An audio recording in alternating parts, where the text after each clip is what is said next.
Untuk memenuhi tugas interaksi manusia dan komputer, kami membangun sebuah aplikasi dengan isu pendidikan, yaitu aplikasi Learning Home pada anak SD.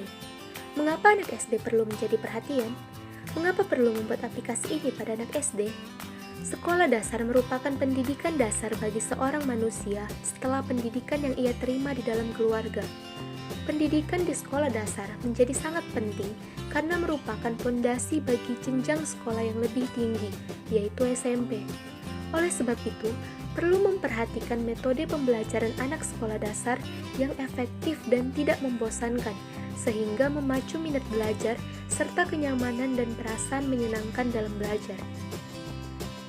Target pengguna aplikasi ini adalah guru sekolah dasar dan siswa sekolah dasar dengan rentang usia 6-13 tahun, atau dimungkinkan dari kelas 1 sampai dengan kelas 6 SD. Sedangkan yang menjadi batasan sistem pada aplikasi Asyik Belajar ini adalah bahwa aplikasi ini merupakan aplikasi Learning Home yang penggunanya adalah anak SD. Materi yang dibahas adalah tentu saja materi sekolah dasar, dan terdapat juga ilmu pengetahuan umum. Aplikasi ini berfungsi untuk menampilkan serangkaian soal dan tugas yang diupload oleh guru, serta juga dapat mengakses sekumpulan games guna meningkatkan IQ, kreativitas, serta kecerdasan pada anak. Ini merupakan tampilan awal pada aplikasi, di mana hanya ada tombol masuk. Jika ingin mengakses aplikasi, maka dapat klik tombol masuk, dan akan diarahkan pada pemilihan user, di mana ada dua pilihan, yaitu guru dan siswa. Kita juga dapat lihat ada menu horizontal yang berisikan pilihan keluar profil, syarat dan ketentuan, serta FAQ. Untuk dapat mengakses aplikasi lebih jauh, maka kita harus memilih salah satu user ini. Misalnya saya akan mengakses fitur guru, maka akan klik tombol guru, dan akan diarahkan pada tampilan login, di mana user akan diminta untuk menginputkan nama pengguna serta kata sandi. Tetapi jika user belum memiliki akun, maka dapat daftar terlebih dahulu dengan mengklik link daftar. Dan akan diarahkan pada tampilan pendaftaran, di mana user juga akan diminta untuk menginputkan nama pengguna serta kata sandi. Misalnya saya akan menginputkan nama Ling Si Hombing. Jika sudah selesai menginput, klik tombol daftar, dan akan ada feedback bahwa pendaftaran berhasil dilakukan dan akan segera terotomatisasi pada tampilan home. Ini merupakan tampilan home di mana ada 3 menu utama, yaitu menu soal untuk mengupload soal, menu tugas untuk mengupload tugas, serta menu hasil untuk melihat hasil kuis siswa. Kita juga dapat melihat fitur lainnya seperti profil, daftarkan siswa, setelan, bantuan, dan masukan. Pada aplikasi ini, tidak dimungkinkan untuk siswa mendaftarkan diri, tetapi gurulah yang akan mendaftarkan siswa. Untuk itu, kita dapat klik daftarkan siswa jika ingin mendaftarkan siswa.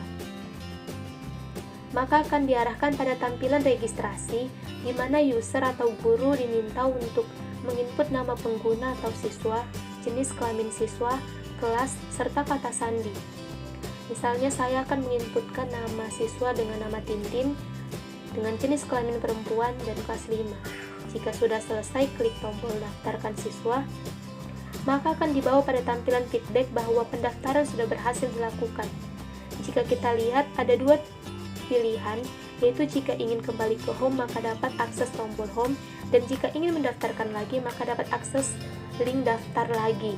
Misalnya kita ingin mendaftarkan lagi, maka klik daftar lagi. Dan akan ditampilkan tampilan pendaftaran seperti sebelumnya. Jika ingin kembali, dapat klik kembali dan kembali ke home. Selanjutnya saya akan mengakses fitur tugas.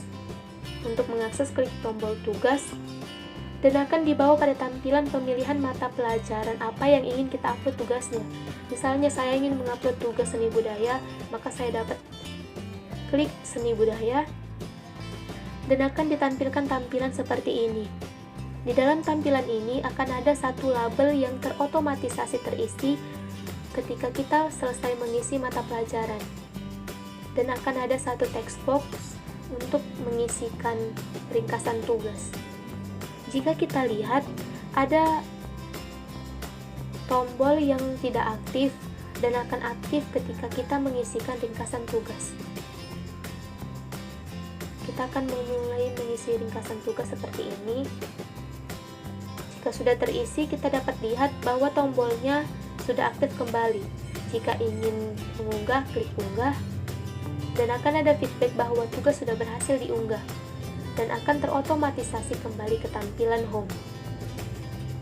Selanjutnya kita akan memilih fitur hasil untuk melihat hasil kuis siswa, dan akan dibawa pada tampilan pemilihan mata pelajaran juga. Kita akan memilih mata pelajaran apa yang ingin kita lihat hasil kuisnya.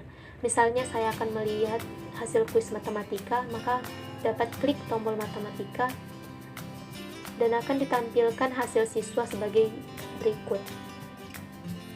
Kita dapat melihat siapa saja yang mengisi kuis dan berapa skor mereka. Di dalam tampilan ini juga ada dua pilihan. Jika ingin kembali ke home, dapat langsung pilih tombol home, tetapi jika ingin mencetak, dapat klik tombol cetak terlebih dahulu. Ini merupakan file yang sudah tercetak dengan dimungkinkan user untuk membagikan hasil kuis mereka kepada orang lain. Jika tidak ingin membagikan, klik kembali, kemudian klik home untuk kembali ke tampilan home.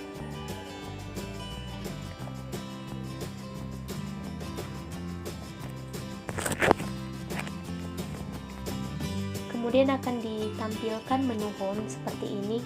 Ada 3 menu utama pada menu ini, yaitu 1 menu soal untuk melihat soal, 2 menu tugas untuk melihat serangkaian tugas, 3 menu games untuk bermain games. Saya akan coba mengakses menu soal dengan klik tombol soal dan akan diarahkan pada pemilihan mata pelajaran.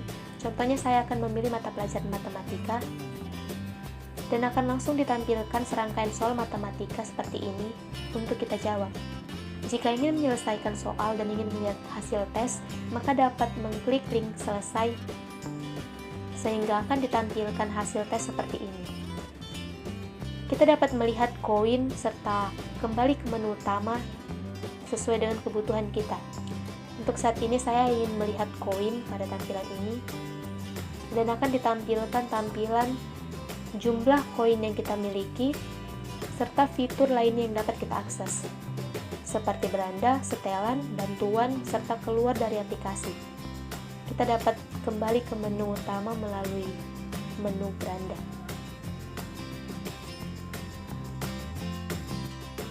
Selanjutnya, kita dapat akses tombol tugas untuk melihat tugas yang diunggah oleh guru dengan mengklik tombol tugas sehingga akan diarahkan pada tampilan pilihan mata pelajaran yang ingin tugasnya kita lihat. Kali ini, saya akan memilih mata pelajaran IPA, kemudian klik tombol lanjut sehingga tampilan tugas akan dimunculkan. Pada tampilan ini, kita dapat melihat apakah ada tugas atau tidak.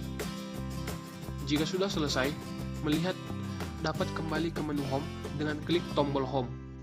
Siswa juga dimungkinkan untuk bermain games dengan mengklik tombol games seperti ini. Kemudian akan melihat serangkaian games yang dapat kita pilih sebagai berikut. Bisa kita lihat bahwa ada games yang masih dikunci dan akan terbuka jika koin memenuhi untuk membelinya. Cara memproduksi koin yaitu dengan cara menjawab soal kuis.